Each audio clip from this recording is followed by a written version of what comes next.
Hey guys, another update tayo sa post ni Alexa Ilacad sa kanyang IG sa ganap ng Gala Night 2025 kung sana invited nga ang lahat ng PBB host at may singa si Kim Chu doon.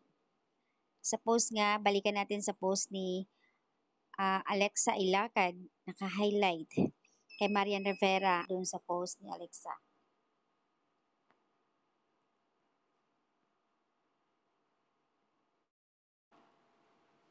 Ang tanong kasi ng iba dito, bakit nga ba ay hindi nagla-like or nagbigay komento si Kid Estrada dito sa post ni Alexa?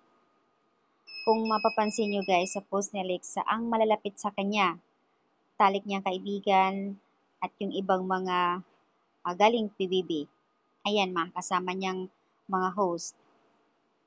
At isang netizens din na nagbigay komento na wag daw masyadong malapit kay si Alexa kay Robby Domingo dahil ang asawa ni Robby ay may sakit, si Pineda.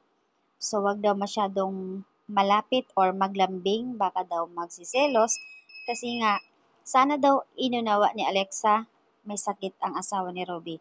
So hindi daw dapat magbigay ng something lambing. Grabe naman yan. Nang hindi niyo alam na kung gaano ka-close si Robby and Alexa, lalo na sa ASAP. Super close sila. And besides, hindi ganoon kakitid ang utak ni Alexa na basta lang papatol din kay Robin na alam niya na may asawa. Yung sinasabi din nila na hindi nagla-like, hindi nagko-comment, hindi po yan totoo. Si Kidid, very supportive siya kay Alexa sa lahat na kahit individual sila magkaiba, ganun din si Alexa, very supportive din siya kay Kidid. And napaka lawak ng unawa, pareho silang dalawa ni Alexa. Kaya yung mga comment dito sa post ni Alexa, nakakatuwa lang na parang wala na iba silang ma-comment kundi yung mga negative talaga. 'Di ba?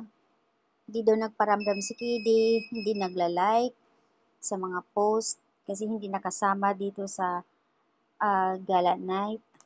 Siyempre, ang kasama lang talaga dito yung invited. Dapat nga dito si Kimi, kaya lang nataon din na meron po siyang tipin. So, ayan lang po yung update guys dito. Ibang mga netizens nakakatuwa.